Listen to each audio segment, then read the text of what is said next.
Special meeting for Thursday, September 10th, 2020 at 7:02. Roll call, Manager Silka. Commissioner Stump. Here. Commissioner Atwood. Here. Commissioner Blasco. Here. Commissioner Zona. Here. Commissioner Bevan. Here. Commissioner Goss. Here. Commissioner Higas. Here. Could everyone please stand and rise for the Pledge of Allegiance? Pledge allegiance to the flag of the United States of America and to the republic for which it stands, one nation, under God, indivisible, with liberty and justice for all. If any residents would like to speak tonight, if you could please sign a book at the podium.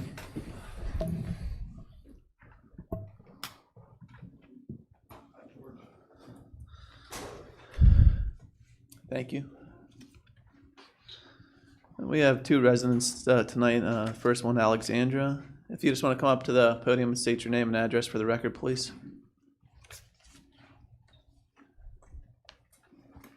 Hi, I'm Alexandria Dakota. I live at 520 King Fred Drive in North Huntington.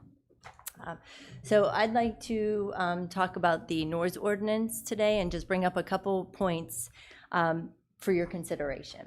So the first one is daytime recreational noise. People's homes are now their offices, and people's homes are their schools.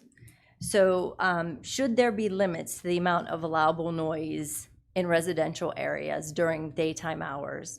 I'm not talking about power equipment. I'm talking about more like radios and stereos and anything you can turn the volume up that the owner has control over.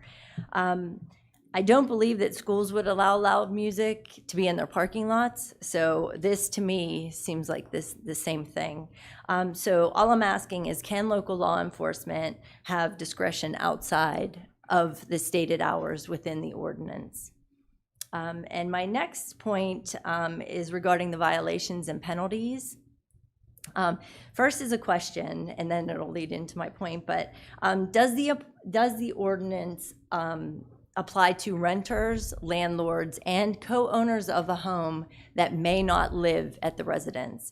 And the reason I'm asking this is, would it be beneficial to take some of the burden off of law enforcement and put it back on the owners that maybe don't live in the house? So what I'm saying is, maybe on this second violation, in addition to the fine, the owners that don't live on the property are actually notified and are told that their renter or tenant is violating. And then maybe on the third, the landlord is fined. So,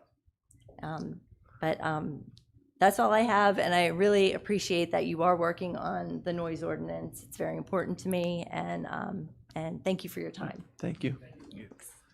Our last resident tonight is Trudy. If you just want to come up to state your name and address for the record, please.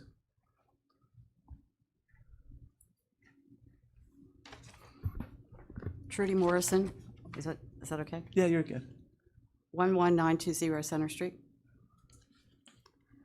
Good evening. I'm here to talk about the backyard chicken ordinance. I watched the Tuesday hearing live. For your head count, I did submit a written statement to Mr. Silka last week. As uncomfortable as I am entering a public building during this pandemic, I came tonight with questions. Primarily for those of you who are supporting this ordinance while minimizing the potential negative impacts. The number of verbal and written comments I heard Tuesday evening seemed to me to be quite small. So my first question is, what's the percentage of this township's 30,000 people plus population has expressed a formal opinion on this ordinance? Way we do citizens input, it's typically not a give and take. So if you just want to state all your questions, and then once you're done, we'll answer them, and we have a chance to respond. Tonight you'll answer? Yeah, we'll answer them Oh, when you're finished. Okay, Yeah. I would have liked the give and take. Okay. I believe the minimal input, personally, I believe the minimal input reflects on awareness, not agreement. And I think you should consider that. As the impact on this township's populace will be widespread if you pass this ordinance, I believe a ballot referendum would be a more appropriate tool. Next question. If illegal chickens are not being policed now, how do each of you think this ordinance will ensure future compliance? You'll have more time to think than I anticipated, but please allow me to give you my answer first. I'm guessing it'll become carte blanche, not only for unpermitted chickens, but other fowl and farm animals too. I think all township properties, not just those with backyard chicken permits, will need to be inspected on a regular basis.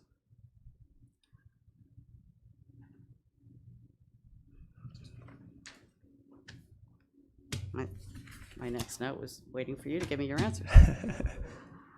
On Tuesday, I heard Commissioner Gass volunteer to police such an ordinance in the ward he represents, an idea I feel to be highly inappropriate.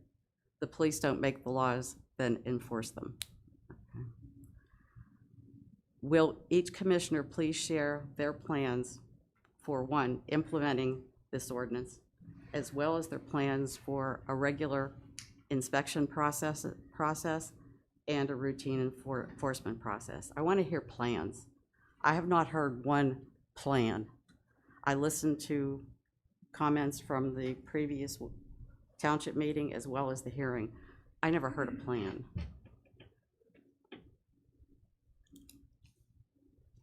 And the proposed cost to the township. I knew somebody was throwing out costs, but nobody ever acknowledged firmly that there were costs, who was going to enforce it, what it was going to cost. Would you need licensed and trained, certified inspectors? Didn't hear any of that, so I'm looking for answers. Since my already documented personal experience is that 2 acres was not sufficient to stop the stench of illegal chickens in my neighborhood a few years ago, I'd offer perhaps another idea in lieu of this ordinance, in addition to the ones I put in my write-up. Let the people who want chickens apply for a special zoning exception. If all the property owners in at least the equivalent of a 3-acre radius around them sign off such an agreement first. Verify those signatures. Nothing is grandfathered, so if surrounding property changes hands, the process starts all over again. In spite of public concerns, if this ordinance is enacted, even on a temporary basis, licenses should so state that the applicants agree to remove their chickens if the ordinance is voided in the future. Again, nothing is grandfathered. This should be a trial. This shouldn't be a law.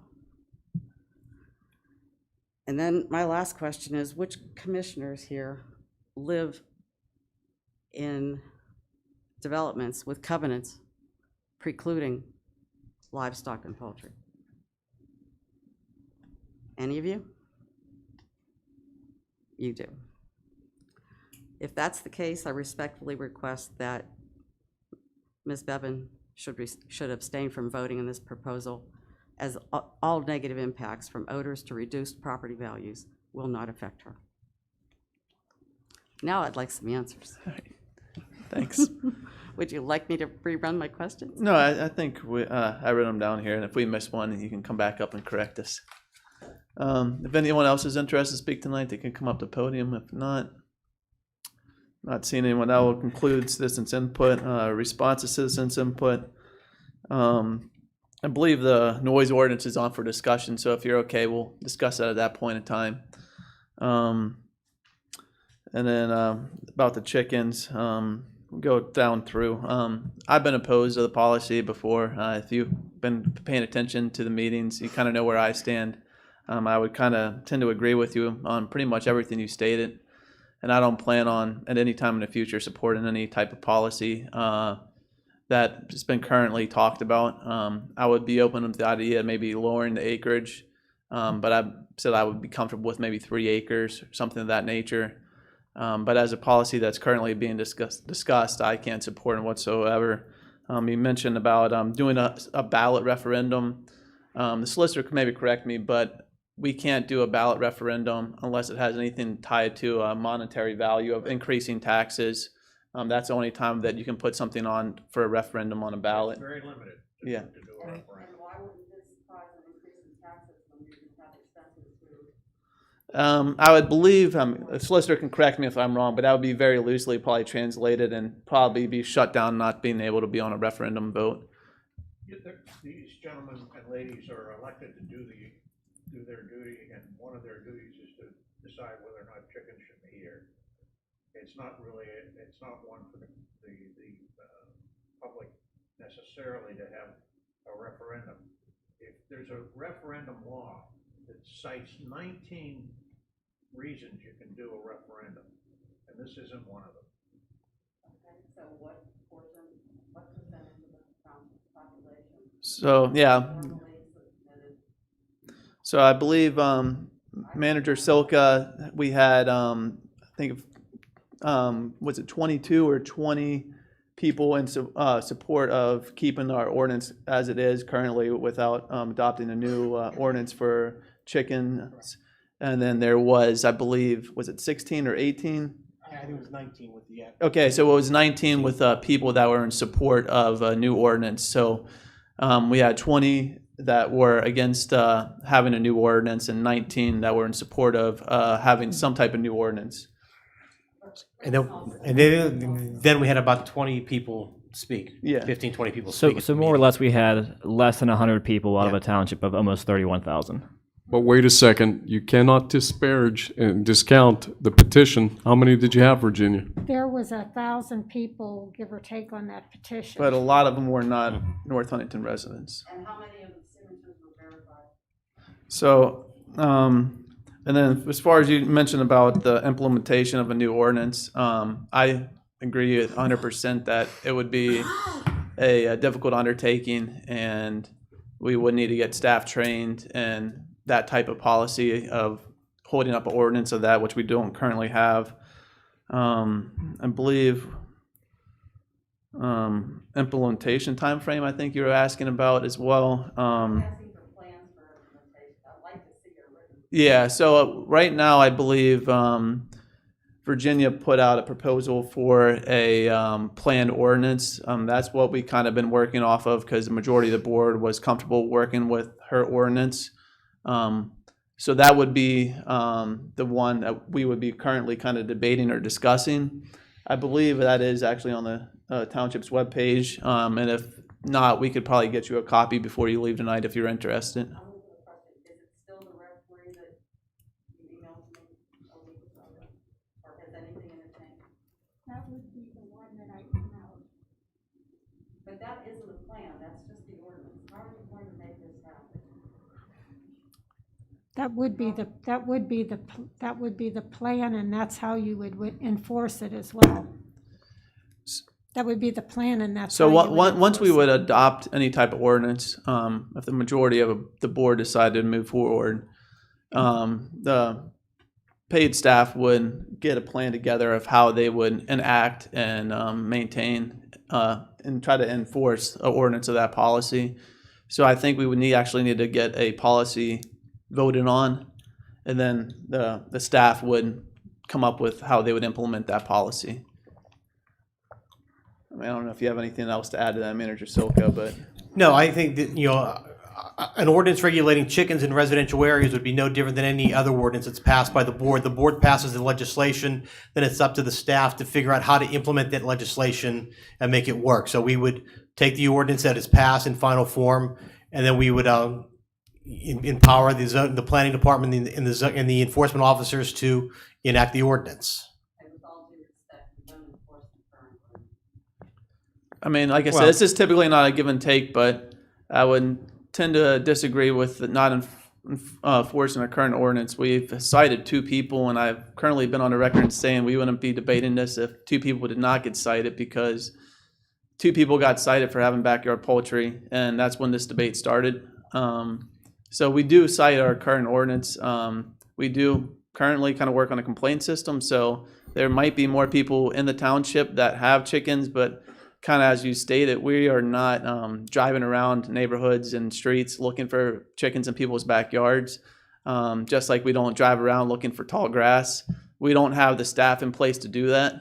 We would need a lot larger staff with a code enforcement department if we were actually actively going out to look for ordinance violations. It's just a complaint-driven system, and like I said, the two residents that did have complaints levied against them, they went out and got cited, and that's where this debate started from. Does anyone have anything else for citizens' response? Do we want to continue to discuss this because it's on the agenda later on, or do you just want to address just the questions? It's under the old business. Yeah, I mean, we can just discuss it at that time if That's the board's comfortable. I have a comment. You asked me to not vote on this. However, I'm an elected official and I have an obligation to represent all of the people in my district.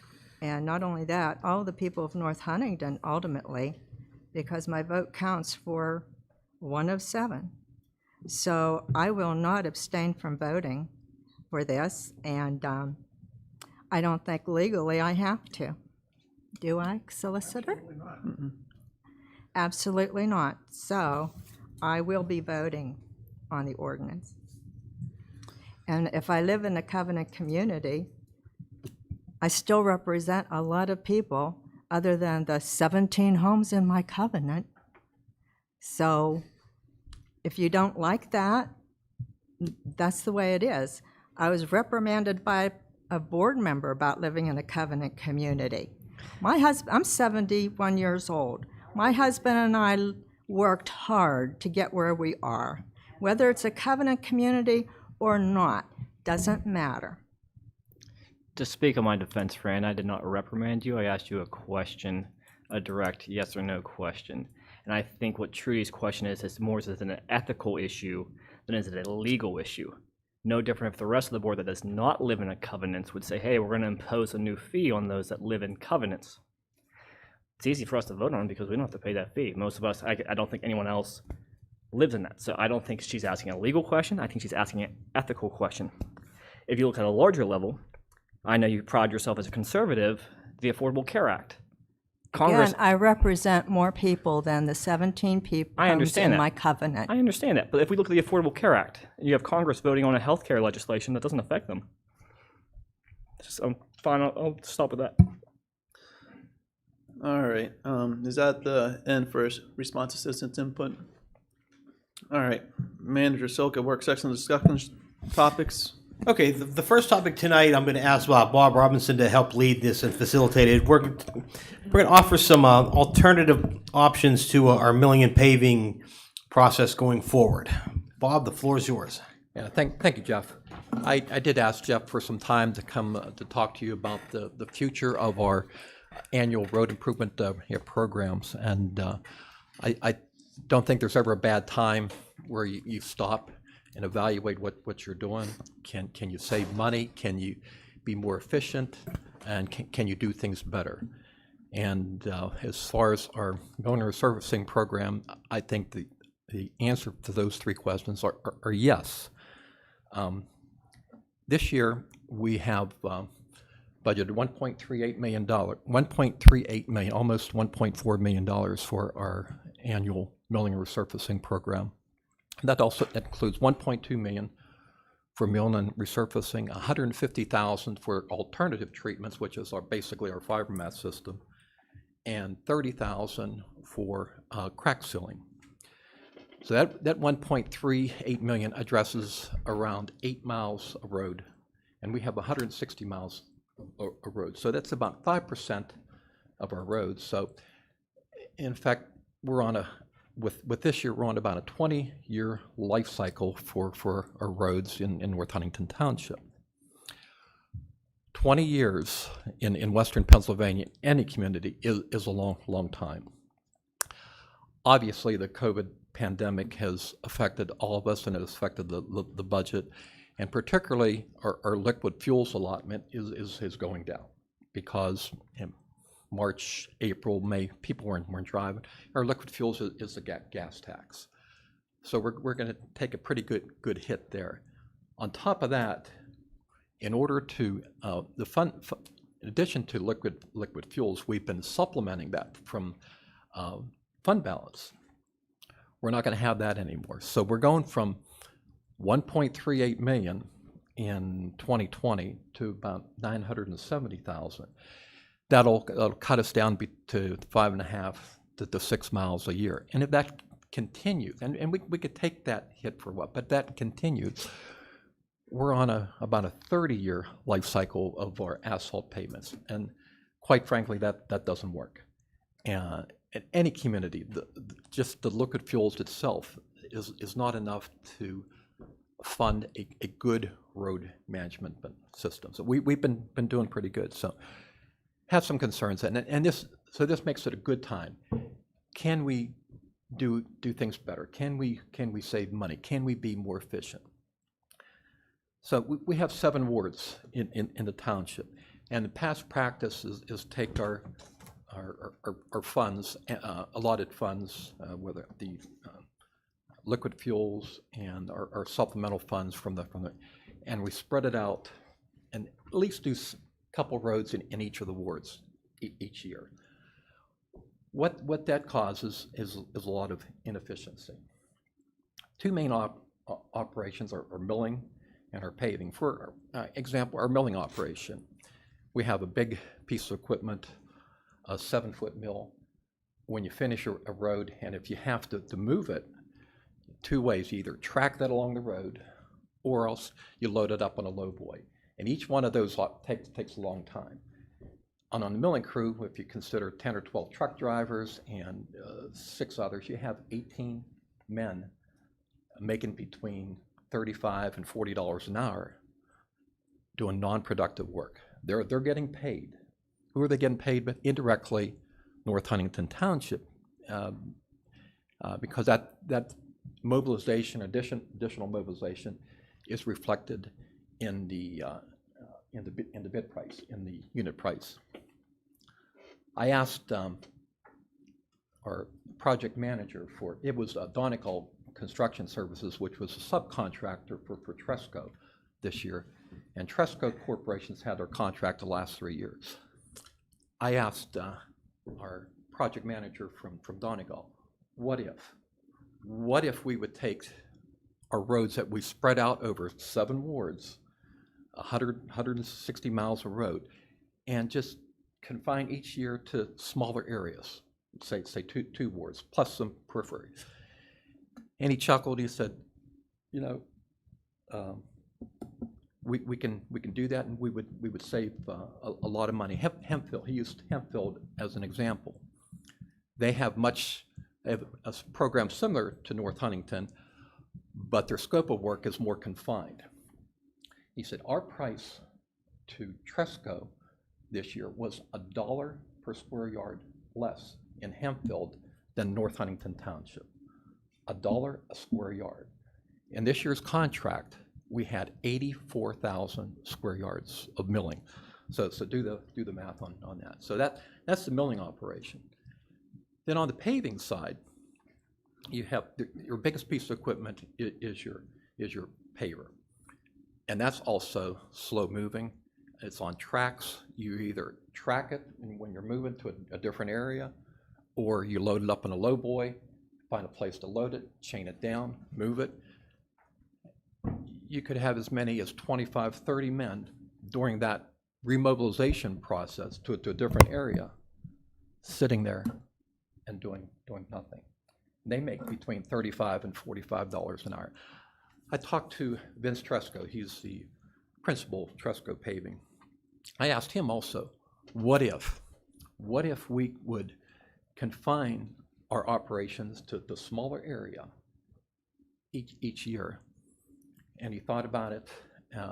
He said 10% maybe, probably not quite that much, but at least 5%. So the contract between North Huntington and Tresco this year was $1.2 million. So, and he also said Hempfield. When we look at Hempfield and North Huntington Township production-wise, in Hempfield this year, they anticipate 1,100 tons per day. In North Huntington, 680 tons. So those numbers all reflect in the bidders' unit prices that they give us. How do we resolve this?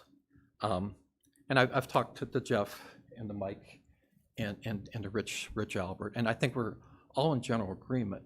We need to shrink the area that not look at the township and spread the money out to each of the wards. Maybe look at 2 wards per year and maybe some of the periphery around those 2 wards. And I think what that would mean overall, in each of your wards, there would be 2 years you would have no paving at all. But the year that we're there, it would be a substantial amount of work. And I can't guarantee that it would save money because, again, we're up to the public bid process. The bidders still have to put those numbers on the bid and evaluate the scope of the work and on a competitive basis. But I think I would consider this low-hanging fruit, and I think that's one of the best ways I think that we could save money if we look at the township and reduce the size of the area that we work in. So I don't have any specifics with me tonight. We're gonna work on it, but just wanted to get your concurrence on behalf of Jeff and Mike and Rich Albert. I hope you trust us that we can come up with a really good plan that will give us the best opportunity to save money, and big money, not a couple dollars. So, what do you think? Any questions from the board? Bob, I have a question. Sure. Do we know what the grading, the percentage of the roads that are graded like C or below? We have our A's, B's, C's, and D's and F roads, and I don't have those particular numbers handy here, but we've had good success in bringing the F's and the D's down. But the concern is we still have these C's that are degrading, and those C's are going to turn into D's, and the D's into F's. But we've made considerable progress. The robotic system that we use is very valuable, very valuable. And we're just talking about it. We're probably going to do an overall rating again in 2022. Mike, would you say? Yeah, that's what we're talking. Yeah, but I don't have. They have been getting better, but the bottom line, looking at the whole 160 miles of road, we were addressing 8 miles a year, which is a 20-year life cycle. If we continue with this funding level, we'll be down to 30 years. 30 years doesn't work, whether it's Western Pennsylvania or Georgia. It just doesn't work. So what's the cost of this robotics that you speak of? It's about $50 a mile, about $8,000 to $10,000 a year, or for one time through the township, and we've done it twice. First time. We were their first customer. They didn't charge us for the first one. It charged us a little bit for the first one. They cut us some for a break, a significant break in the cost than we did the other one because we worked closely with them on another thing. So we get a bit of a discounted rate. Their typical rate would be, like Bob said, I think for our particular road miles, it would be somewhere around $10,000. But you got to remember that's $10,000 for a $1.4 million a year program. So it's relatively important information, relatively small percentage of the scale of the road program, especially for a 5-year plan. You're talking about $8 million worth of roads potentially, 10,000 rating, 10,000 a year. So what's the robot doing that a human can't that walks the road? It's more efficient. So what happens, we've done it manually. It's not impossible, but it takes weeks and weeks and months. So it's Carnegie Mellon developed. It's one of their technology spin-off companies. So they've got an app on the phone, and the phone just, you drive down the street and it photographs it, and it's machine learning. It goes back to the lab and the computer looks at it, and they basically, when you've been down there, they teach the computer what to see, what's a crack, what's not a crack, and they give it a distress rating based on that. So it's really quick and efficient. If you were to put $1 to have a technical person, an engineer to do a manual survey for hundreds, it'd be months of work. It might be 30, actual costs. If you have a consultant, $35,000, it'd be substantial. So it's much more efficient. So a lot of people that weren't really surveying, doing a distressed road system now can do it because it's much more affordable, and they do it more regularly. We like to do it every 2 to 3 years. we're gonna wait another year here, it looks like, but our dam's a couple years old right now. The infrastructure is very efficient, and it's really good pump setting, provides really good, not perfect, but it provides really good information. And it's in a database that we can access. We can pull up pictures, and we have the information, we can pull up at meetings, we have access, we don't even have to go out in the field to look at a particular area. We have pictures of it, and they have a whole bunch of other applications that they're useful too, besides just the road distresses. So they spun off this company, and now they're doing a whole slew of other sort of add-on features too. So there's a lot of value for us. I'm just curious how much a road degrades. Now, I realize if a road is freshly paved, the first year the degradation is probably extremely minimal. But when you're looking in the 5th year or the 7th year of that specific road, I'm sure as it begins to degrade, salt, depends on the weather. Of course, that's always a factor. I guess my point is, I want to save the township as much money as possible. I think we should all want to do that. Just because the government gives us money or we have money to spend doesn't mean that it's okay to go ahead and spend it and then ask the good citizens of America to give us more money next year because we want to make things better. I've seen that in an organization I've belonged to for the last 26 years. They tell you, hey, you've got so much money, then they come along and say either spend it or lose it. And I got to be honest with you, I hate that. I think that is disrespectful to the taxpayers. I think it's disrespectful to every American that pays taxes in this country. Just because you have the money doesn't mean you need to spend it. I see no reason why, if you didn't spend it, you give it back. And that doesn't mean that I'm going to go ahead and cut you next year and go, well, hey, listen here, Joe, you didn't spend 25% of your thing, so we're going to cut you back 25%. No, I disagree with that. But I don't want to, my bottom line is, I don't want to raise taxes in this community. I think if we get smarter and wiser, and we look at programs that maybe cost more money and they're experimental, and we're fueling somebody else. I know all about CMU. I do. You know, I work for the government. I know what they're involved with and the things that they do. But I'm telling you, why should we have to pay somebody to test pilot a program that eventually is going to get more and more expensive straight out of your, you know, I know that they gave us a cut because we're probably piloting this program. But I just don't want to see money wasted and go, well, hey, it's just $10,000 out of a certain percentage. No, that's $10,000 worth of taxes that every boy and girl or every man and woman in this township has to pay. I'm extremely fiscal responsible. I believe in it. I think it's money very, very well spent. I agree. What, the robotic program? Yeah. Absolutely.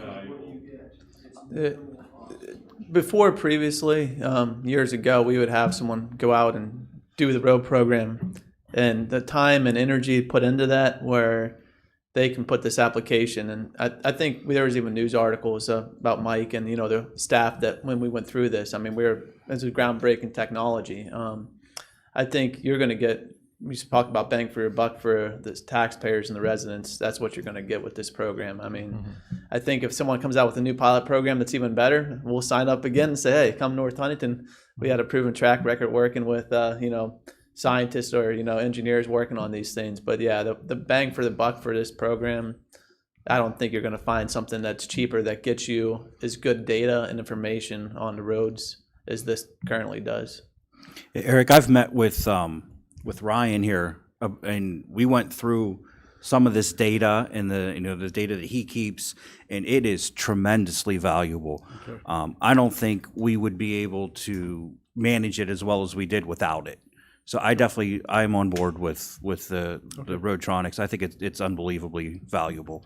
I've been a municipal engineer over 40 years, and both on public and private side, and I've done many road management plans, and for 160 miles of road, and in my consulting days, I would charge between $2,000 and $3,000 a mile. Well, if I can go back earlier, you said that, you know, you think we could save big bucks, and then you came back and then you said, I'm not sure that we could save. I mean, so I really. He doesn't know the amount.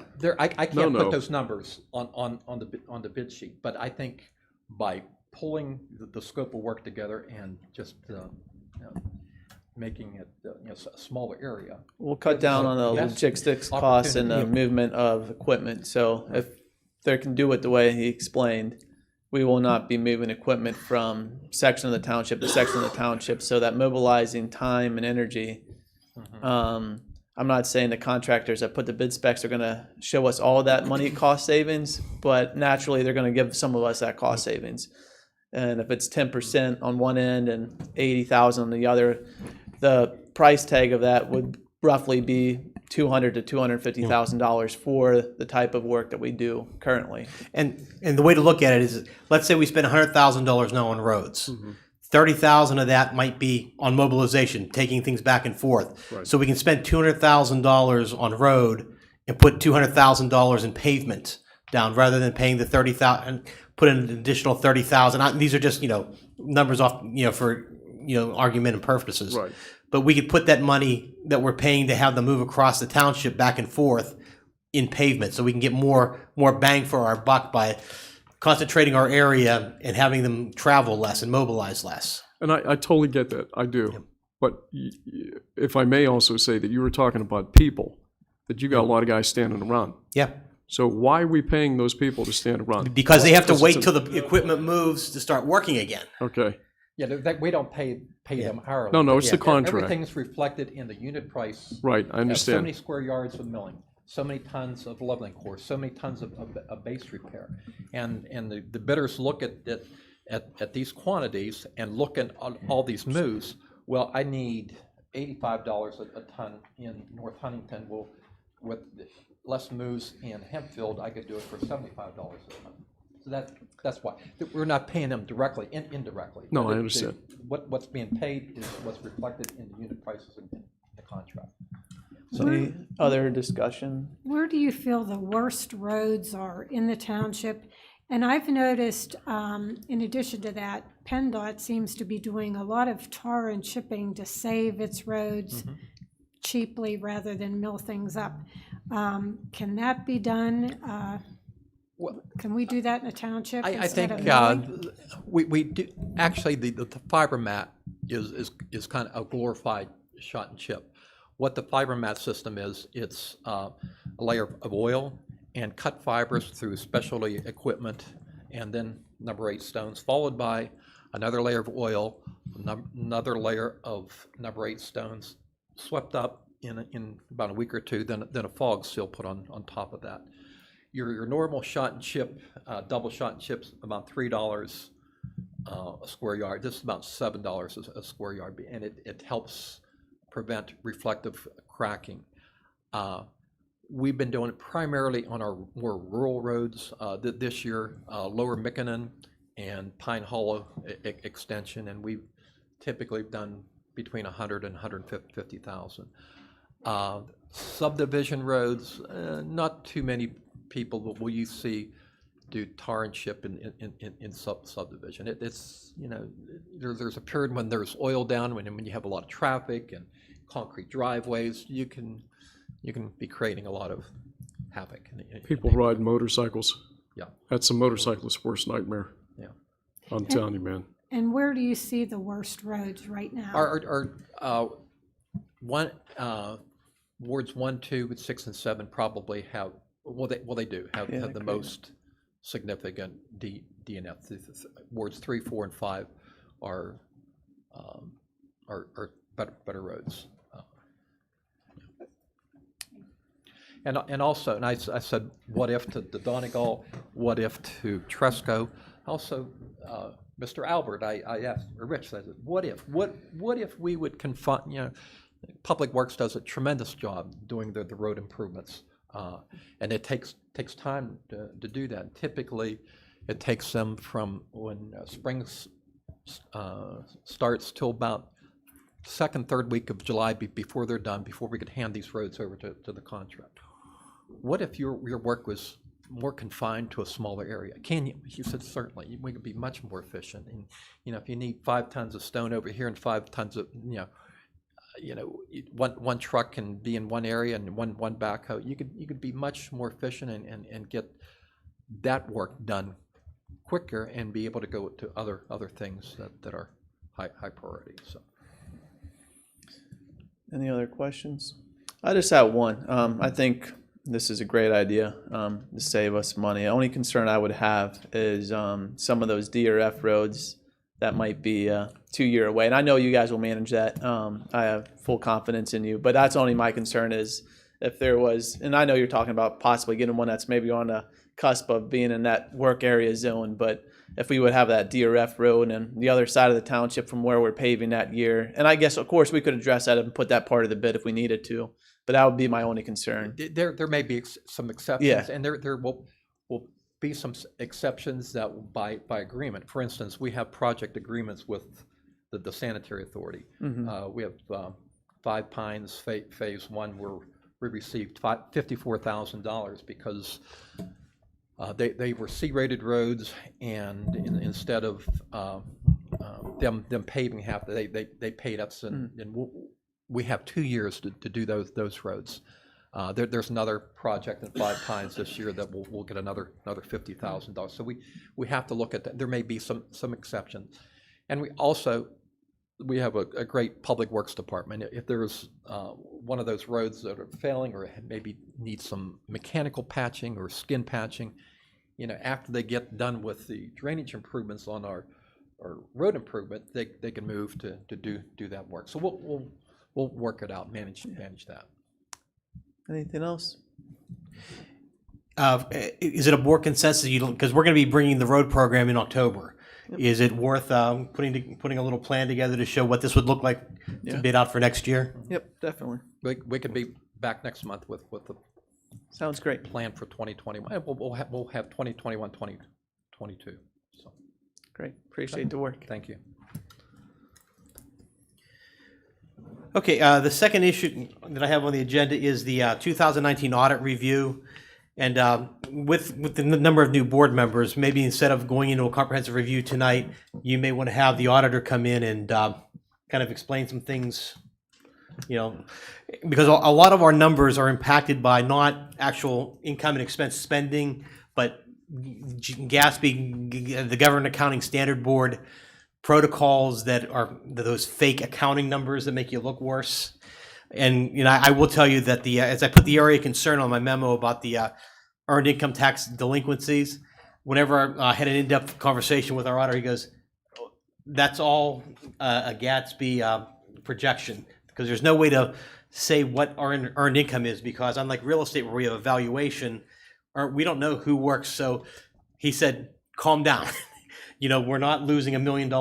We don't have $1 million in deficit. This is simply an accounting number based upon a percentage of what we've collected in the past. So we can all breathe easy that those numbers aren't real numbers, as most of the audit numbers aren't real numbers. But I will have him come in next month and talk to you. So other than, I will say our audit was, unmodified opinion. It was good again. But we are at 26% of our fund balance. I'm going to, keep that in the back of your mind that we are at our fund balance policy. And we have deficit spending for the past 5, 6, 7 years, and it's coming to where and down in the next items of the agenda we'll discuss it. But I will have Mark Turnley or come in and discuss the audit for you. Right. The next item is the 2021 budget introduction. September is when we really start work. October. The budget comes to the Board of Commissioners at the November meeting to start the deliberations. What I'd like to do is, since this is going to be a first blush from a lot of people, I wanted to give you an opportunity to start thinking about any programs that you feel are important, that you want to see go, want to see expanded, want new programs. Just to start thinking, if you get them to me, it can be by email, by phone call. That way I can, because we do a bottom-up budget. The department directors work on their budgets, get it to me. I work with them to come up with a budget that I then present to you, and then we review that as a group to find what the final budget's going to be in December. So I encourage you to kind of get to me what's important, what's a core service to you, what's something you don't want to lose, something you would like to see, as we try to fit it all in under our spending umbrella. So that's just the invitation to be an active part of the budget process. And one thing I'd like to ask the board to consider, one of the things I campaigned for was the Parks and Recreation Department, and I would hate to see that department lose funding. I don't anticipate having additional funding, but I've talked with some of the Norwin school directors as well as the superintendent. They're willing to set up a partnership between the township to try to share facilities, if that's something the board would be willing to partake in. Also, if we're looking at possibly having sponsors for, I know, talking to Director Miller, we do have the master plan, some projects he's still hoping to have completed, looking for naming rights for possibly some of those activities. And even was mentioned previously in the meeting, I hate to do this because it's not a tax, but in a way it's a tax, looking at a voter referendum to possibly add small millage to help cover some of those services. I mean, as you see during these times, that outdoor recreation is great for the mental health, physical, and it offers great services, but just some things for the board to think about as we move forward as additional ways of funding without having to, again, raise taxes on the general public.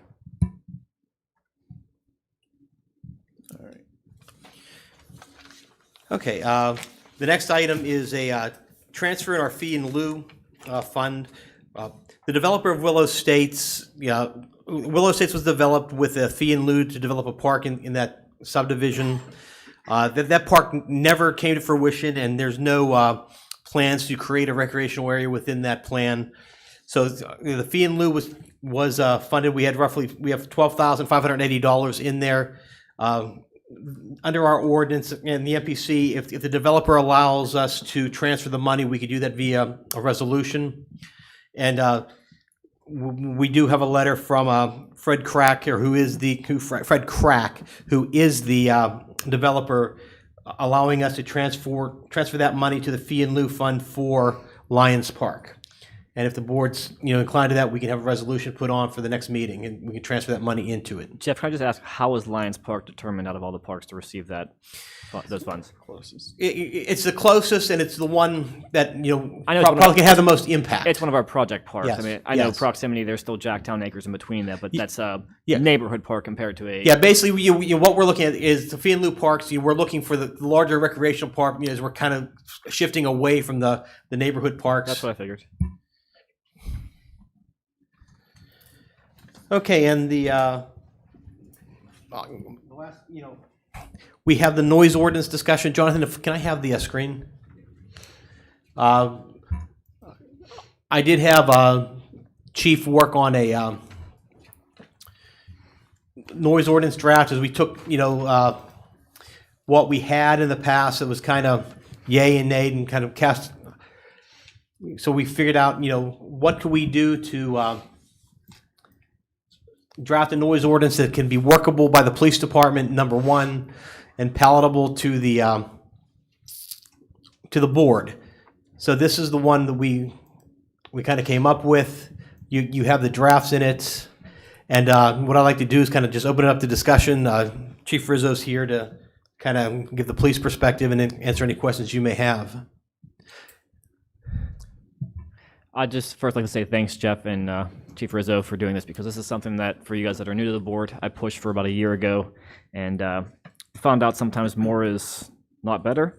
I think the hardest thing to really come down to are the hours that we consider or deem to be quiet hours, and we do have a resident in the audience that did bring up a very valid point of, what's the new norm of the work environment, whether that be at home or whatnot. So thank you guys for your time on this, because this was meaningful for me, and I was going to let this one go. And we're also having a discussion about animals and pets this evening and for the past 2 months. And it was only after hearing a dog bark for an hour and a half consecutively with a 3-month-old son at home from a neighbor that's been nothing but a nuisance since his arrival. And I had said enough's enough, again, as a commissioner, as a resident, as a father. So thank you guys. But I think, Chief, this looks very nice. My biggest concerns would be the hours in Section 2 and Section 3 of maybe amending some of those, as well as the holidays. Again, the fireworks ordinance is separate than this. So trying to keep the language kind of vague, I think, is beneficial, gives you guys a little bit of leeway. But just like to hear the board's thoughts on the hours, what would be nice. I mean, I know we have 7 a.m. for starting construction time. I hear the rooster crowing at 6 a.m. from the neighboring rooster on Bethel Road somewhere. My neighbor loves to start doing his yard work at 7 a.m., which I don't necessarily appreciate. So I don't know what's the right thing, and I'm kind of a early riser, but Just like to hear the board's thoughts on the time frames there. I think that's the hard one there. I'm okay with the time frames. I think that was a little bit of my concern maybe with the last one that was a little bit lengthy. I wasn't necessarily totally against it. I think a lot of our ordinances or policies could take a look at and been cleaned up, and I think the chief and staff did a great job here. I think at that time too, I said I don't believe we were getting a whole lot of noise complaints through the department, but I think to clean one of our ordinances up is always a good thing. And if the chief's comfortable with this, I am as well. I think sometimes a little bit less is more in the long run. And I would imagine a lot of times, like we heard about with the fireworks and some of these other issues that we talk about, it's a neighbor dispute. And 9 times out of 10, neighbors will complain to everyone besides their neighbor and won't call the police department or the townhouse for the issue. But as this ordinance is currently written, I'm comfortable with it as long as the chief and staff's okay with it as well. My biggest concern would be the start time of 7 a.m. for construction and maybe looking at that at 8 o'clock. Because again, if you have it 7, someone's going to push the envelope to 6:45, 6:30. And I know we have a lot of landscaping, we have a lot of construction companies going on. I feel 7 is a little bit early to start cutting your grass. You know, if I may, I think, cutting grass, but also we have commercial work. A lot of them work 7 to 3 or 7 to 5 on the 10-hour days. Waiting to 8 o'clock, you're that's really pushing the envelope. It's putting people in more towards rush hour to get equipment in. I think 7 a.m. It's probably a very standard time to start making noise. I mean, my neighbor likes to do it, 8 o'clock every Sunday morning, which is an annoyance. But I think if we push up, I think we'd be impacting commercial development more than the few homeowners that are going to cut their grass at 7 o'clock in the morning. No, I talked about this before in the past. Does that also include like grading permits, like when they were doing that 7 a.m. start? Yeah, basically what we'll do is if we'll make sure the times are consistent, and we're going to be coming back in October with a CELDO amendment, and we're going to have construction times which will mirror, if this ordinance will be mirror this one. All right, if that's the case, then I'm going to have to push on the 10 p.m. finish time for construction. I mean, my parents live in Willow Glen. Ron, you live there. I'm not sure if you heard it or not, but I heard them complain that they were doing grading construction until 9:30, 10 o'clock at night, which is a little absurd in my opinion. So, hey, earlier start time, I'm okay with that. 10 p.m. doing construction. Again, it doesn't affect you until it's in your backyard. And that's when you notice that. So again, that's looking out to protect the residents. There's no one building in my neighborhood anytime in the near future, so it's not going to affect me. But I think 10 p.m. is a little excessive. That's just my thoughts. I think there's 2 ways you can look at that when you're talking about that heavy construction. They're working later, that project's going to be done quicker, so your period of dealing with that nuisance is going to be shorter, right? I do agree maybe that 10 p.m. Might be a little bit late, if you're trying to get to bed early and get to work the next day. But I kind of look at that as, hey, if they're going to work that late, I'm almost happy because that project's going to be done maybe a month or 2 earlier than it would be if they weren't. But Zach, I'm going to have to side with Brian on this, and I'll tell you the reason why. As a safety officer, 10 p.m., no matter where you are, it's nighttime. And more accidents happen to personnel and equipment once the sun totally sets. On a safety standpoint, I would support Brian in saying 10 p.m. is too late. I was going to thank Chief also. I thought the draft was really good too, and thanks for the time you put into it. I'm okay with the 7 a.m. in the morning. If I would change anything, it would be the 10 o'clock thing. And I didn't hear any of that in my neighborhood, so that's not why I'm saying that. But I think if I would change either the beginning or the ending, I would change the beginning maybe an hour earlier. But I'm okay with the 7 a.m. too. I think We knew the okay. times would be, Yeah, that's what it was. It was flexible. draft, Yeah, and figure it out. you guys would throw your opinions in on what would work for the township. so what do you? Sorry, Chief, but what do you propose? To change the quit time to like 9 or? I would agree. I'm okay with that if that's what the board's pleasure is. Yeah. Well, can I just make one comment? Maybe can we separate outdoor and indoor? Let's take a homeowner who works 9 to 5. They get home, they eat dinner. It's 6:30, 7 o'clock. If they want to do any work, it gives them 2.5 hours. Would you consider having outdoor at 9 o'clock and, possibly indoor at 10? I mean, I think you just keep it at 9. I mean, for the off chance, I think there's going to be an issue. Like I said, I don't think we get many complaints. I'm sure that probably won't arise. I mean, I think just keeping it simple is the best option. If board's pleasure is 9 o'clock, just make it 9 o'clock. And if that issue arises, we can deal with it at that circumstance. But I'm mad if they're working inside. They're hopefully not making too much noise that's leaving outside the house. And I'd like to say too, taking into consideration. I wanted what- to comment on Yeah, that. what the lady said when she spoke.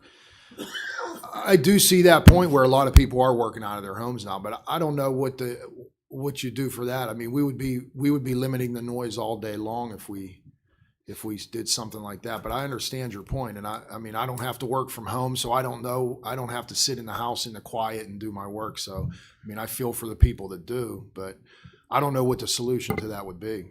Yeah. I think she was more concerned about noise that other people make that they can control, like radios, stereo equipment, bands. I think you that know, gets back music. to, I mean, neighbors calling if there's a concern and maybe calling the department and maybe having an officer go over. And not saying the person needs to be cited, but if the officer themselves can go over and politely speak to the resident saying, hey, could you please turn the music down a little bit? And the neighbor next door saying it's a little bit too loud for him.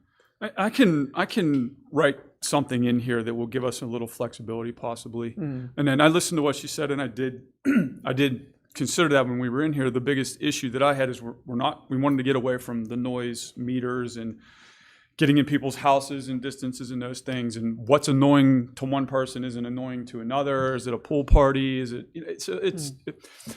I don't want my officers to have to run around the 18,000 households or whatever we have in North Huntington Township and try to, determine what is too loud and what's not too loud at 1 o'clock in the afternoon on a Saturday, or even a Friday for that example. But I did understand what she said, and it's possible that we could do something with that section, but it would have to be like Ron said, maybe a little more open-ended, where the officer could just knock on a door and say, hey, look, I know it's 1 o'clock and I know you're having a party, but I can clearly hear it, when I'm over here talking to your neighbor, and it's apparently very loud, something on those lines. So, Well, how about when it comes down to citing people? Because oftentimes, if they're renters, there's a owner that has the property. Oftentimes, the owner doesn't know what's going on that property. However, if a complaint's registered, I think the owner should have some responsibility. yeah, that'd be up to Bruce, and I don't know how we would incorporate an owner into this. I think the noise complaint is an actual active complaint, meaning whoever's making the noise is the one who's cited. If you would want to go, and I've had communities where we did these ordinances, then you'd have to write a nuisance ordinance, and then that property is declared a nuisance, and that's when you can bring in the owners of the property. But to say you can cite somebody, a third party, for noise, because that person had nothing to do with the active violation. Yeah, the one part, Fran, in section 6, we wrote in there that it needed to be verified. And then verified was important. It was an important word to have in that section. That way the officer or the zoning officer comes out and actually verifies the problem that's going on. I mean, that's important. It's not, a neighbor or two neighbors ganging up on another neighbor, because obviously we have neighborhood disputes, and and those things do occur. I mean, we want our officers to be able to go out and verify the problem and then take action. And then we also wrote in there, as you can see, written warnings can be issued dealing with first offenses, and they can even be issued for additional if we get called back there again, as long as they're random and not habitual. So that, I think that's important. It might be the second time we're there in 4 months, but 4 months isn't really habitual if it's a barking dog or something on those lines. So I think we've built some flexibility in there for the officers to try to handle that. So, but yeah, I mean, we can take a look at that, maybe a little bit of broad language to maybe help out during the daylight hours. So I'll see what I can do with that. Thanks. Anything else for the chief? Looking at section 7 for the government and public utility, is work anytime within 24 hours. I feel that should follow the same guidelines unless it is an emergency, and then it would defer to the next one. No, I don't think, the gas companies shouldn't be digging in front of my house in the middle of the night if it's not an emergency to begin with. Well, but sometimes stuff, I mean, one, if they're doing municipal work on a roadway that we don't own and they have a scheduled, maintenance plan, what they're doing, and they're working all night long, I don't know how we regulate what they can and can't do on their, with their services. I don't know that for a fact. That would be more of a legal opinion. But that was, when you're dealing with state, municipal, and public utility services, I mean, they generally not always operate within, those type of guidelines. I know emergency work, obviously, water lines break and different things like that, but I mean, we just don't know. I mean, maybe sometimes it might be easier to work at night on a main secondary road for a public utility rather than clogging up main roadways all during daylight hours. Again, it would be hard for us if we wrote that in there that they couldn't do it, and then what would we be doing then? That's just kind of my opinion. Sure. Second concern is on the same section 3.7, but on 3. I have no problems with anything happening on school grounds, but shouldn't we have some type of variance or permit to allow for block parties? That's forthcoming. Yeah, we Okay. talked about that. Yeah. That's gonna be a separate ordinance. We have no special event permits. Yes. Yeah. That was when this was put in. Jeff and I had that very discussion. I felt that we really should have something to handle that, and so we're on it. You're welcome. I think on that first part, Jason, that would be, I think, don't they've done work on Route 30 through the night sometime, and I'd rather have them do it through the night, I think, than clog traffic, like you said, during the day. I think that's why that would be in there, why you wrote it that way, yeah. Yeah, I mean, we have the 993, which is a main secondary with not a lot of residential on it. 30, for example. I wouldn't see them doing on like Guffey in the residential neighborhood, but there are some secondary roads that are state roads that could apply to. That could apply to. Thanks, Chief. Okay. Anything else? No. All right, I'll work on that one section for you. All right, thanks. You're welcome. Okay, I have one additional item that I didn't have on the agenda, and what it is the 2021-23 Seed and Community Development Block Grant Program application. As you know, we are the county receives federal funding through the Community Development Block Grant Program and distributes it to municipalities. In order to spend these funds, the municipality has to be 51% or more low to modified income. So we basically don't qualify to spend CDBG funds for the normal purposes that CDBG funds are given for, other than doing upgrades to make our public facilities ADA accessible. We've done that. We've exhausted our ability to spend the money. So in the past, what we've done is we've allowed the North Huntington Township Municipal Authority to use that money as they can expand sewer laterals.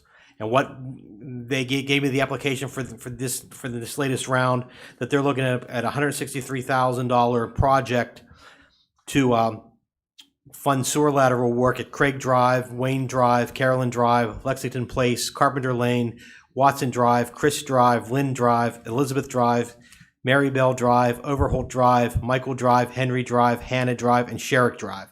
So what we would need is a resolution at the next meeting authorizing them to go forward with this project. It says that there's a municipal match required. It's a 15% match, but they pay. North Huntington Township Municipal Authority pays the match. We're just allowing them to use our name and claim our share of the CDBG funds. So it'll be put on as a resolution for the next meeting. And that's all I have for the regular agenda. All right. Thank you, Manager Silka. Planning and engineering topics. Ryan.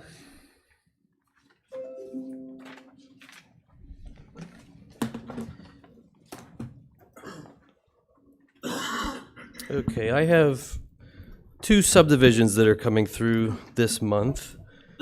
And give me a second while I get the... Okay, the first one is subdivision 8 of 2020. This is the Guerreri lot consolidation. And this is in a location south of Guffey Road, near the entrance or exit of St. Agnes Church. It's the 9 highlighted lots, and Brian and Tara Guerreri are purchasing all 9 of these lots. These 9 lots made up the Sands Court Plan, which was approved in 1976, but were never built upon, and the road was never improved or built. So it's essentially been woods for 40-some years. So the Guerreris would like to purchase it, consolidate, and put a new home on it. The major issue that came about was the right-of-way in the middle, the 33-foot right-of-way. So we felt it was important that the applicant did a full title search. They had an opinion from an attorney, so we got a letter from their attorney basically saying they have exclusive rights to that because they are purchasing every lot that was in that subdivision. There are 3 homes to the north of this that are currently using the driveway, and the applicant and his wife are okay with them continuing to use this roadway. They're not going to block anybody. And again, once this consolidation is done, he's going to be applying for a building permit to put a house somewhere within those lot lines that are going to get eliminated, I believe, on the eastern portion of that roadway. Does the board have any questions on this one?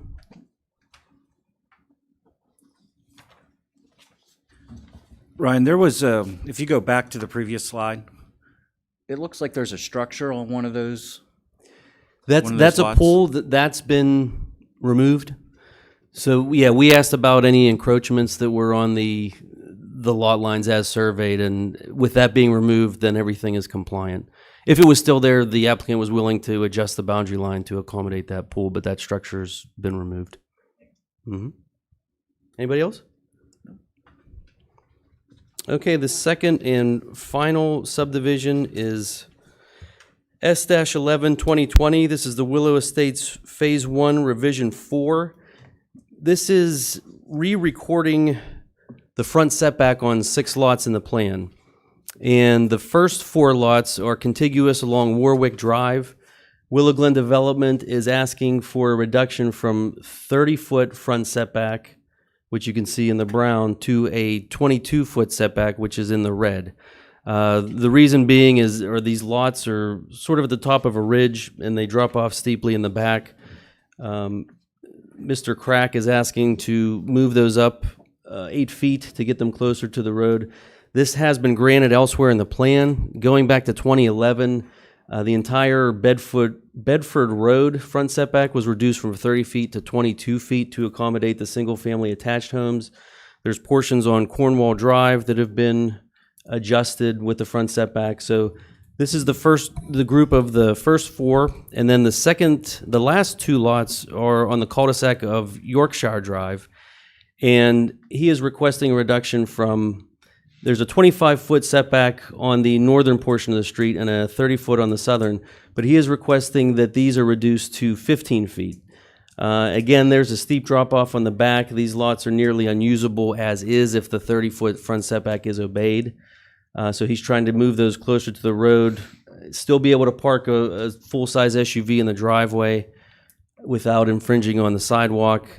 This setback was actually granted also on the cul-de-sac of Cornwall Drive, and that was through the ZHB, but we sort of established a pattern of recording these via subdivision once these adjustments were made. So that's the deal, these 6 lots asking for the reduced setbacks. Ryan, would the sidewalks still be the same distance from the street as the rest of the plan, or are they going to be pushed closer to the road?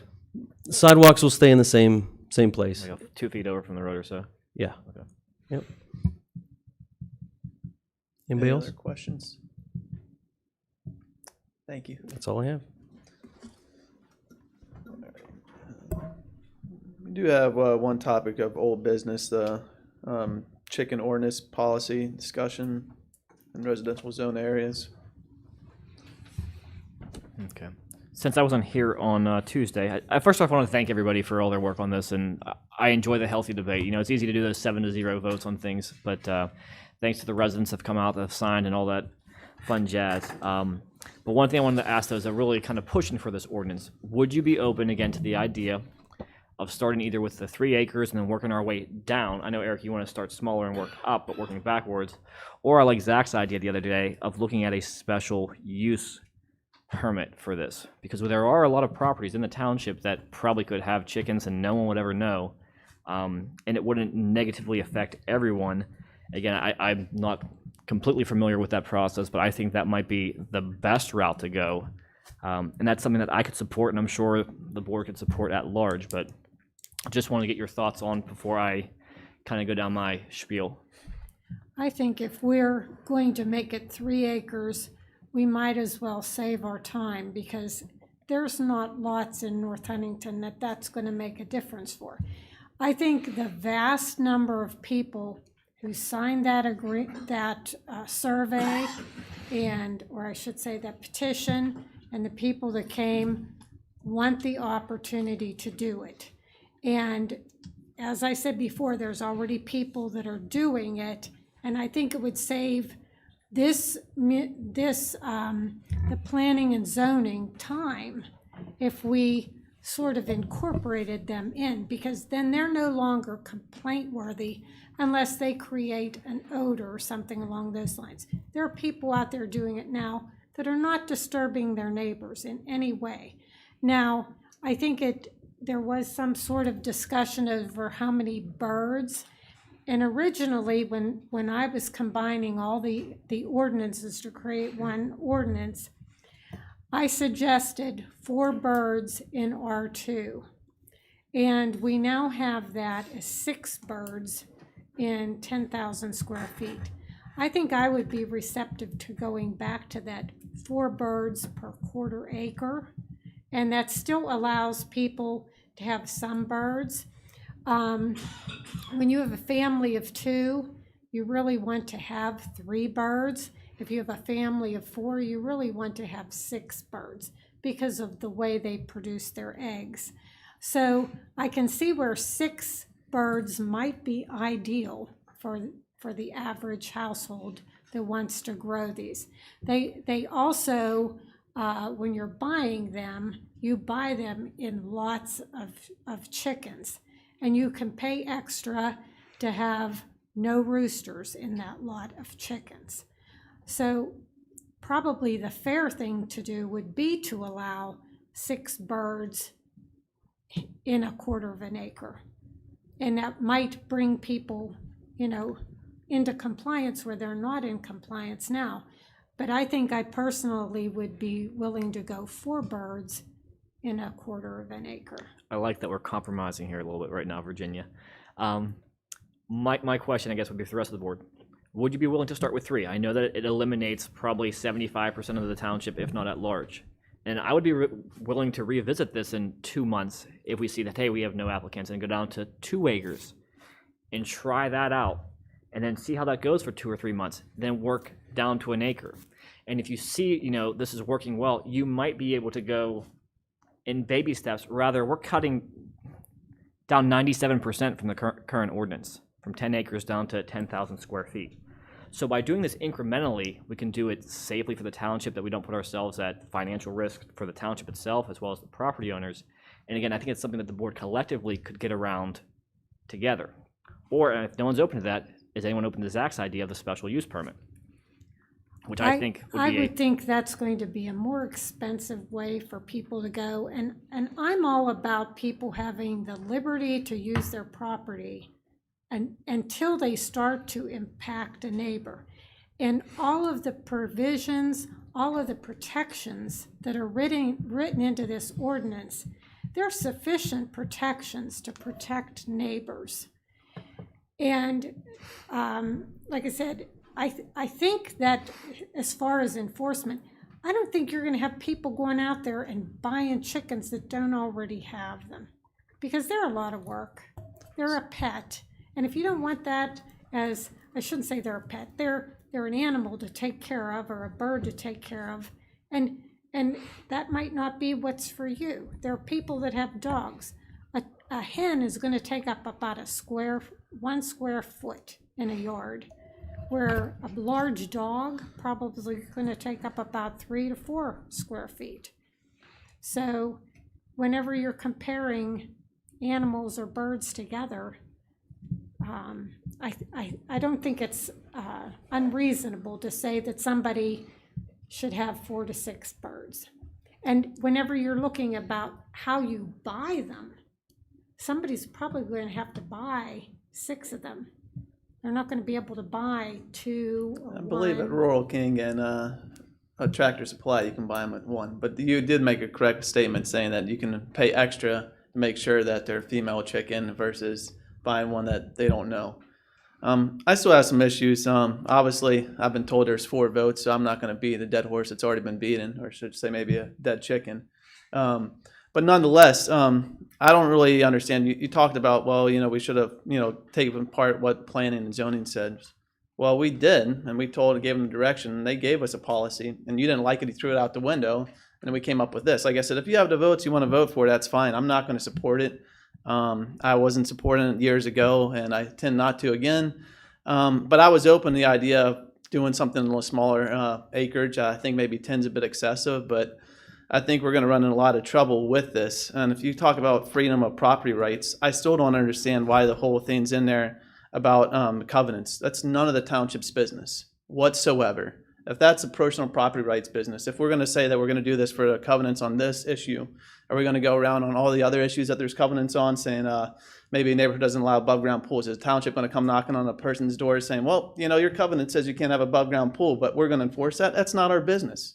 I would be And- receptive to taking the covenants out. And I mean, I just don't get it. Like I said, if you guys have 4 votes, do what you want, and I'll be sitting back. And when we have a bunch of people up here complaining that there's loose chickens running around because people got tired of them, got them for Easter, and thought it was a cute thing, and don't want to take care of them now, I'll be up here and saying I told you so. But that's just my opinion. Yeah, and I'm sorry, go right off. And I'd agree too. I mean, obviously, you guys heard me speak the last couple months. I would be in agreement to come down to like 3 acres to start with also. And I would be in agreement if that goes well to keep lowering it, but to come down that far. And again, I keep hearing in here month after month that we have to change our laws to bring residents that voluntarily are violating our law into compliance. That offends me as a law enforcement officer. I have to say that. And we saw here 2 nights ago, a gentleman stood up here and said, I don't care what you do anyway, I'm getting chickens, and I have a vicious dog, and God forbid a policeman comes down my driveway because he don't see a badge, and hopefully something doesn't happen. To me, that was a threat to our police department. So we're gonna change a law for an individual like that has no concern for the law. He stood here and said, I don't care what you guys even decide, I'm going to get chickens. But you know what?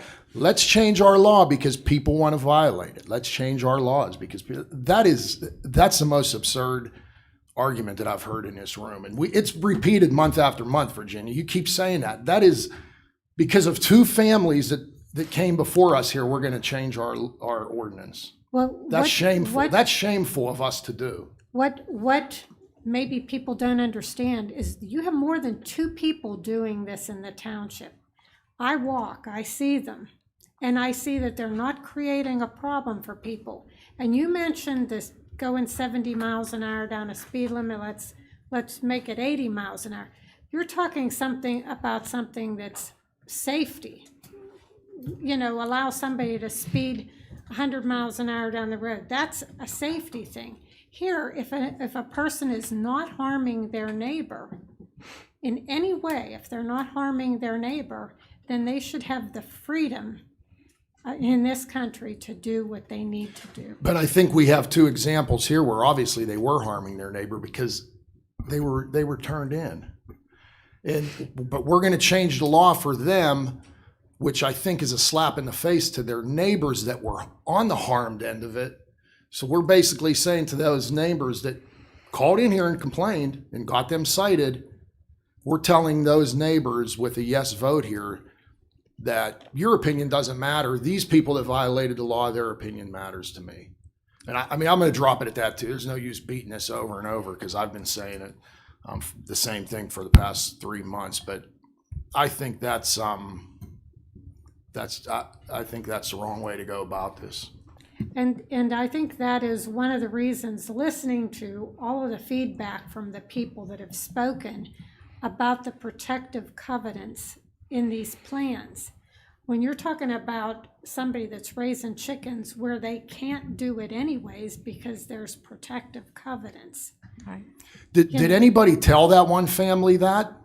Because I don't know if they know it. They talk to you guys at the end of every meeting, and they don't seem to know that they can't have them anyway. I don't think they They're care. very aware of that. I've discussed that. So and they have showed to it get them. rid of them anyway. They're well I've said aware of that. over and over again.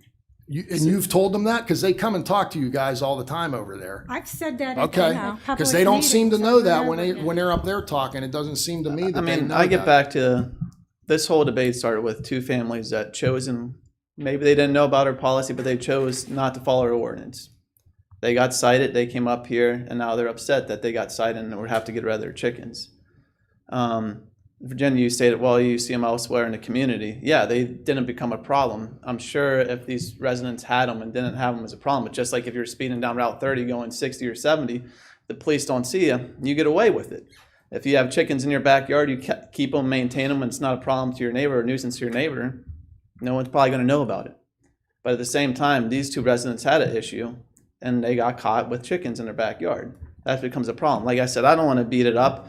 And we've seen residents complain generally, and you probably get the calls about fireworks. So my neighbor's shooting fireworks off all night to the hour. Well, did you call the police department? No, I don't want to call the police department. So for these residents that live by these two people to call the police department to get these people cited, there had to be an issue over an extended period of time. It wasn't like they brought the chickens home and they're like, oh, wait, they have chickens, I'm going to call the police. No, it was an extended period of time where they had hardship and then they called. Because 9 times out of 10, residents don't want to argue with each other. They try to get along with their neighbors. I mean, obviously you have those disputes, as the chief said, but those are probably more on the rare end. Like I said, I don't want to beat it up. I mean, if you guys want to put this ordinance on for a vote, that's up to you, and I'm going to vote against it. Well, I just would like to address that, because when somebody makes a complaint, and in this case, over the chickens, it's usually because of the noise of a rooster or the odor, somebody's composting. Whenever I created this ordinance and tried to put protections in there, I put in there no tarps, odors can't go across the property line. But that's You can't have subjective. I mean, chicken- we talked about that. Like I said, I mean, and we can debate it for another 6 months, a year, 2 years, or wait 8 more years and debate it some more. If you guys want to do this, go ahead and do it. I'm voting against it. It's just that simple. Well, the I mean- reason you have odor crossing a line is because somebody has a compost pile there, and in the ordinance. Either that or they don't keep care of the coop, and the coop eventually starts overflowing and becomes a compost pile. Right, And then for and that, tell our that's not township permitted code in the enforcement ordinance. officer to go over there and say, well, this smells or doesn't. It's very subjective. It's not a concrete going over there and saying it smells or it doesn't. It's going to smell, but it's the smell that's going to be addressed. I guarantee you, if you go to a resident that has one and doesn't, it's going to smell. Now, does it smell really bad, a little bad, not too bad? That's going to be subjective, where we're going to be put in the middle, and then we're going to send a code enforcement officer over there, and they're going to say, well, it smells. I don't know how I'm going to say, does it smell bad or not bad? It's going to smell. Now, the extent it's going to smell might be completely subjective, and how do I say, check the box, it smells or doesn't? He's going to check the box, it smells every time. Well, I think this ordinance would actually give our planning and zoning department more teeth. When they go out there, there's things that I they believe the can teeth are check the completely blocks. fine. They got cited for the residents that did have them, and this is where we're at. I mean, what teeth more do you need to know that they got cited and they got told they couldn't have chickens? And kind of getting off what Zach said, I just have to get off my notes here, and it's just a little timeline of what happened. So these residents, and this is approximate, acquired these chickens in 2019 some point in time. They were cited by the township in March of 2020. They applied for a variance in April of 2020. Denied. They've been campaigning for backyard chickens more or less nonstop.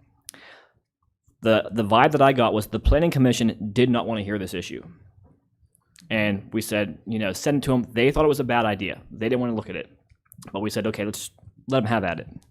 So the planning commission came back with an idea of a 1 acre minimum, and I believe it was a $100 fee, correct? So they were reduced at 90%, which is a significant gain. And I know that it's going to still eliminate 50% or more of the township, but that's kind of a compromise and a smart one in my mind. So I asked Manager Silka, Assistant Manager Turley, and Director Fonzie to speak about this, and not using the direct words, but said this is a bad idea. They all said it, not in those direct words, but this is a bad idea. It's going to cost more than what we're going to gain with revenue. It's going to cause more headaches. So we reduced it from 97% down to what it is, 10,000 square feet. But that's not even the backyard. I mean, I look at my house footing is 1,400 square feet. My driveway is probably another 1,400 square feet. So I'm looking at a backyard that could be, not much larger than this area to put a chicken coop in there.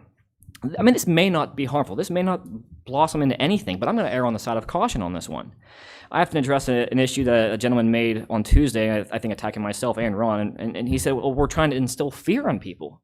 All my research has been done with evidence.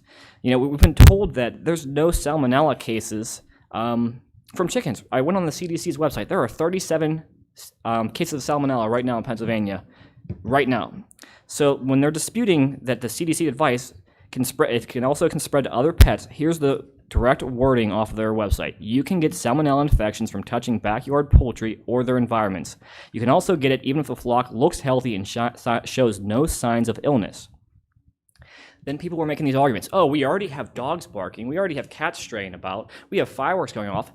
Let's just make things worse and put chickens out there. It's like saying I have a car that has no brakes and no tail lights. Let me smash out the headlights too, just to make it more of a challenge. Brian, how many numbers did the CDC cite? There's 37 current cases 37 cases where? in Pennsylvania, in the state. In the state of Pennsylvania? Correct. Yes. Wow. And those were in the specific- state of Pennsylvania. They were specifically from backyard chicken? Backyard chicken. And you Do can go on the know- CDC. Wait a minute. Do you know how many cases are from people handling raw chicken that they purchased in a store? This is specifically And how many- backyard chickens. How many cases there are of salmonella in turkey every year? And just handling the turkey. Turtles? If you need guys- to get turtles those was in mentioned. your database. If I could finish my statement, and you guys can rebuttal all I want, because like Zach said, if you want to vote for it, go ahead. You're only going to be harming the community. This isn't a bad idea. This is bad governing. That's what this really is. I mean, you're endangering the property Now, value. bad of- government is stepping in bounds and trying to tell people how to live in their liberties. Again, as Zach and said, civil we're rights. already doing that. That's So bad government. Here's brother. what we're excluding. All right, so we're excluding, and I asked Ryan for this. We have 24 neighborhoods in the township that have covenants. I'm not saying that they all restrict backyard poultry. We're saying those that rent can't do this. We're saying that those that haven't paid their taxes can't do this. Maybe if those ones that can't pay their taxes, they need this food source. If you're, where else would I have this written down here? If you have an attached single-family home, if you have a condo, if it's a vacant home, so already we've excluded 70% of the township right there. It just doesn't make sense. So then and you're this- left with 30% who can't govern 30%? I would love. You just shot yourself in the foot by saying all you said. I would love. You for said 70%. For your rebuttal, let me finish, and you guys can go if you want, because this is my last comments on this. I just want this on public record. Like Ron, this drives me nuts. This rewarding illegal behavior. I mean, that just boggles my mind. And I had a list. I have gone 4 pages of these thoughts and thinking, why waste my breath when I could go home and spend time with my son? Because I don't think that you guys are thinking about this. You have a strong feeling on it. I don't think we're thinking about this. So it doesn't matter what level it is. If it's illegal, it's illegal. What principle are we setting to our kids, to anybody in general? Are these dreamer chickens that where they're trying to come here for freedom? I don't know. It's just, that just baffles that we're going to say, hey, people are smoking weed. Governor Wolf's trying to do it right now. Let's legalize marijuana because we have an issue. It's ridiculous. So they're talking about the myth. It's not going to diminish property values. If you saw the chicken coop in the backyard of the Yerkinson's property, it's a chain link fence with a blue tarp. I'm going to put my house up for sale. Virginia, you're a realtor. You know this. It can. I'm an appraiser too. Okay, you know that And- anything can positively or negatively affect property value, correct? Yes, and in the ordinance, no tarps. But again, we're talking loosely. If we're saying no, what do we say, scrap materials, doesn't mean it's going to look nice. Again, I went on Pinterest and I saw a pallet. I bought these pallets at the store. Well, this isn't scrap. I bought these pallets. We've talked about tick bites. I'm 35 years old. I've been bitten by one tick in my backyard, and it was along a tree line. That's where ticks grow, high grass. We're talking about these things are eating ticks like we have ticks every square inch of our property. I mean, it's just an absurd argument. We still haven't answered the question, how this is being enforced. And I don't know how you guys can go forward without answering these questions. And we had an audience member here today with questions that we can't answer. There's so much subjective language. I try not to complain. You guys have heard my story about I'm not complaining. I have a rooster that's crowing outside of my house at 6 a.m. Have I called anyone here on management to say that I have a rooster at 6 a.m.? Because I'm trying not to be that bad neighbor. I have a neighbor that has. So you're willing to accept that individual's bad behavior? You're just No, fighting no, against no, it. no. Now all of a I am sudden not. You're accepting it by not making that phone call. As It's as up to you to make as that we phone state, call. as Zach stated, you bite your tongue. You're trying to be a good neighbor. You're trying not to rock your boat. I have a next door neighbor who I bit my tongue for 3 years as he's vulgarly screaming, swearing through 2 o'clock in the morning, playing music, just out of control, having fights with his wife, as my wife, as myself, and my son are trying to sleep. So I'm trying not to rock the boat. Hey, I'm not going to want to be the one to complain, but what happens when that rooster's next door or when your family's sitting right next door to them? This is just bad. We talked about the food shortage. This is the first So if pandemic. that guy's arguing with his wife, how do you know he wasn't beating her? And why didn't you make a phone call? Because that's spousal abuse, and that guy should be in jail. I'm not even going to get into that, Eric. So we talked about a food shortage. This is the first time in 102 years. I don't know where you guys have been, but there was no food shortage during this pandemic. You may not have had the food that you wanted to get, but at no point in time could you not go to the grocery store and get something to eat. You had to maybe pay a I little bit would more. disagree with that. Absolutely 'cause not. I ran went to into the Giant store Eagle and their had shelves were trouble loaded. finding it. If I go home right now, I'll tell my wife there's no food in the fridge and there's chicken, there's turkey. I don't want to make it, but it's my statement. There is food everywhere there. However, when people are out of jobs, they can't go to Giant Eagle and So barter. how are they going to buy the chicken feed to They afford the can't chickens? barter. How are they going to afford the already chicken have feed? the chicken in their backyard Yeah. for eggs. But how are they going to look six eggs in a day? I mean, You know it's, what? I would like to I would like Zach to bring forward his idea again about the use, because I really would like to look at that as well. My idea of doing a wanna special approve use this permit without would be doing that. basically like, if you look how, when a commercial property would want like a billboard, they would have to come before and apply for a special use permit for their property to have chickens. They would have to, bring a plan. We could structure that where we maybe see what the chicken coop looked like, their property lines. They would have to have their house probably posted ahead of time so the residents around there would have enough time to go to the hearing, to voice their opinions if there was any, that, hey, they are not interested in doing such.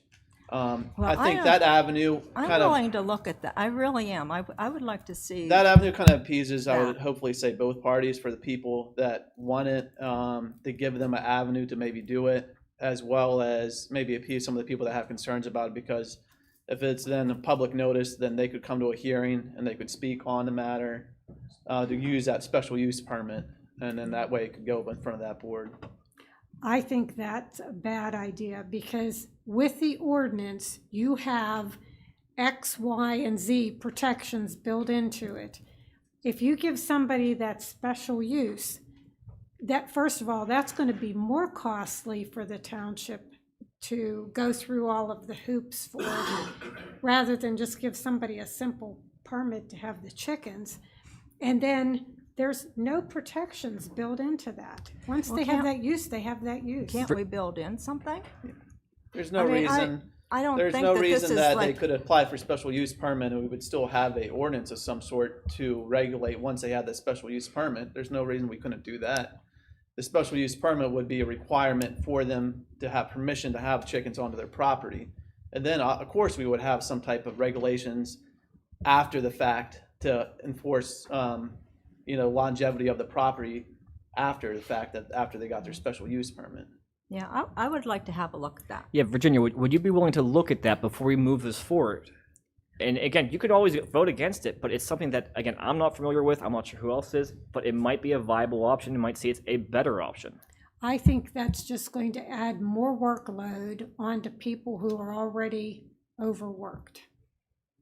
Then And why? it's going to be more costly. Then why would we for want to add more citizens. workload to them with this? I mean, honestly. Because as soon as they give somebody a simple permit, they have the permit until they do something wrong and then it's revoked. Otherwise, if you have to go through the hoops of doing that, it's going to be costly, it's going to be time consuming. The reason I state that exactly, you kind of fighting my argument, because I don't want someone to think that maybe around Easter time it's cute to go get their kid a few chickens and put them in their backyard. I want someone to actually think about, hey, maybe I'm going to have to spend some money. I'm going to have to go in front of a hearing board, explain to them why I want chicken. So that person is going to be more than likely dedicated. That's going to be the person you're describing, that you walk past their house, they upkeep their property, they upkeep their chickens. That person's not going to be the person that just gets them and think it's a good idea, and a few months later they push the chickens off the backyard and say, okay, you're free now, you can have out to the wild. That's what I'm concerned about. So I think by doing that avenue, making it actually a little bit more difficult for the residents on the upstart, actually kind of vets out some people that maybe we would have issues with having them down the road. I still think that's a lose-lose proposition because it's going to be an expensive process and it's going to take time away from our staff. But you argued also that there's probably not many people that are even going to apply for this, so then that wouldn't really be that much more work for the staff. Well, it's more work to go through that particular process than it would be to sign off on a permit. There's more hoops that you have to go through. It's more time consuming. Two more things and then I'm done too, because I'm tired of beating this up too, but I think all of us here can agree that we were elected to these positions to govern the people of North Huntington. I think we can all agree to that. When you look up the definition of govern, bring into conformity with rules or principles. We do make rules. That's what you were elected for. And for you guys to say we can't tell people what to do, that's a dereliction of what you got elected for. We were elected to govern. We're supposed to make rules and regulations. That's our job. And my last thing that I'll say today, and again, going back to the law enforcement, I would hope that someday we don't get 20 people call us and say they're in support of defunding or dissolving our police department, or we don't start counting and say, well, the majority of the people that came before us want to defund the police, because some people on his board may vote to defund our police department, and that's scary. If we're going to go by what a few people are telling us out of 30,000 people, that scares me. So I did some quick math there. So I rounded our number up to say we had 2,000 participants, which we clearly did not. But 2,000 out of 31,000 is 6.5%. That's 6.5% of people, and that's grossly exaggerated number in my opinion, that have spoke out on this issue. So I think Ron would be willing to look at the special use. Fran would, myself would, I think Zach would, Jason, I haven't heard from you. I think Eric would. Something to look at before we go down this avenue that potentially puts us in a tailspin. Ryan, if you don't mind coming up, do you think that's a possible avenue of going, doing a special use permit for backyard poultry? You're talking going through the ZHB. Yeah. I mean, I think the big question with all of this is how many? It's a numbers game. If we're opening this up to 10,000 square feet, that's over 11,000 properties of our 15,000 properties in the township. So who's going to come forward? I don't know. It might be 10, might be a couple thousand. So if you're flooding our ZHB, you're either going to be flooding our ZHB or flooding the planning department managing these permits. So it's just a question. My big question is how many people are truly interested in this? It may pass and it may just be unnoticeable. I hope that as a manager in that department, but it may not be. And so to go and open the door almost the whole way open right at the get-go, it gives me pause. And I'd like to say that I think you heard from those 6% because they cared one way or the other, and some of those people that you heard from said they have no plans to have chickens. So I think the people that really cared came out and they spoke their opinion. Getting back to the language of the actual ordinance, I don't think it should be as small as under a quarter acre. I was in favor of the 1 acre, or also we could possibly do something where 1 bird per X amount of acres, maybe 1 bird per quarter acre, and then go from there. And if we want to adjust it from there, we can. Well, that's Jason. That's what I was suggesting. If we start at 3, maybe 0 applications come at 3. We come back in November, December, 3 acres, and you get none. I'm fully willing to come back and say, hey, let's go to 2. Maybe we get 3 applications, and they go through and no issues. Get on to 1, see how. But if we all of a sudden jump from 10 acres to 10,000 square feet, you know things are fads. And we're not saying that we're controlling people's lives and dictating what they do, but we want to protect ourselves as well. If people want to get their acres, and as Ron's saying, if people were saying they're going to do it regardless of what the law says, there's still a way we can do it and be in control.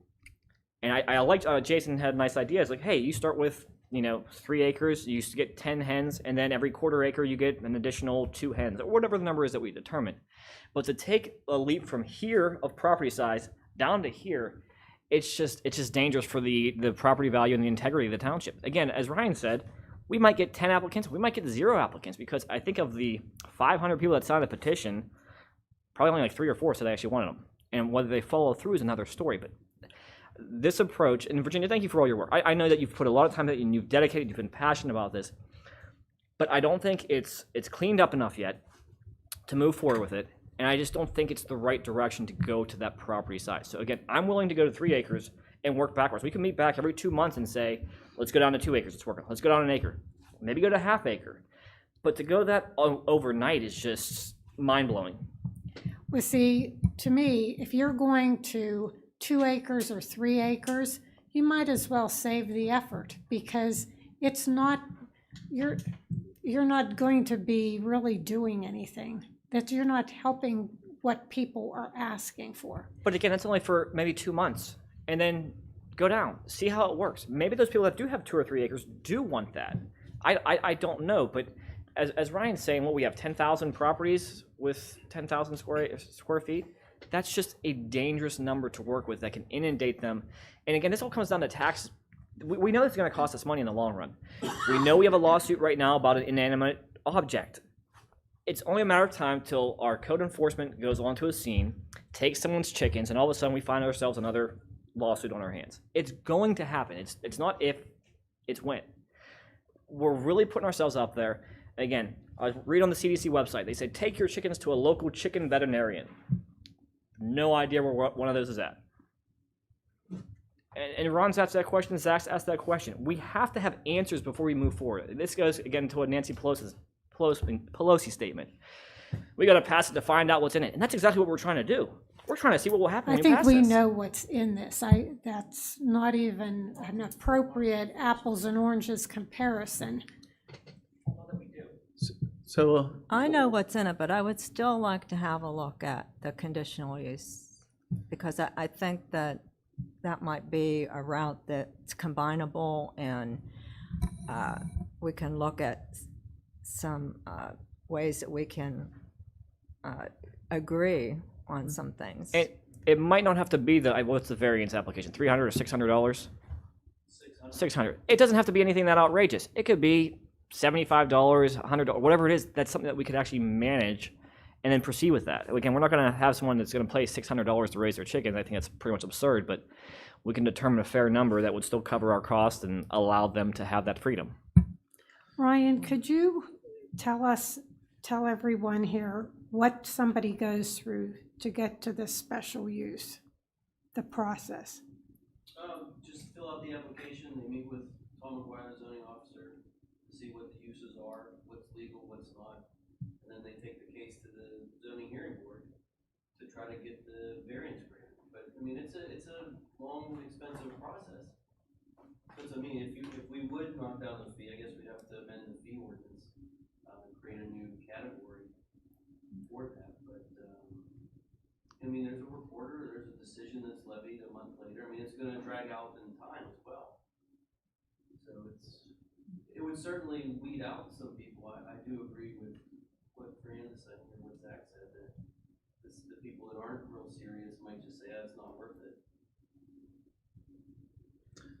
well, if Fran, you're comfortable with that, I don't know if Ron and Brian is comfortable with that. I mean, kind of have a board consensus to move forward with that. So I don't know if Ryan, I hate to put some more work on this stuff for you, but if you could maybe put a few things together and work with maybe Jeff and other staff members and get something back to us whenever you can, and then we can take a look at that. And I think obviously we can use parts of this ordinance, once the people get the special use permit to basically govern once they have the special use permit. So I mean, I think all this work's still great that we have done, even if we go back to, I think, your recommendation. So I guess we'll be debating a little bit longer yet. Okay, just one item on this. This ordinance has been advertised for potential adoption, so it'll be on the agenda, and you'll either have to take action to table or no action on it. But it will show up on the agenda because it was published. Okay. Any other further board comments tonight? If not, just need a motion. Motion to adjourn. Discussion.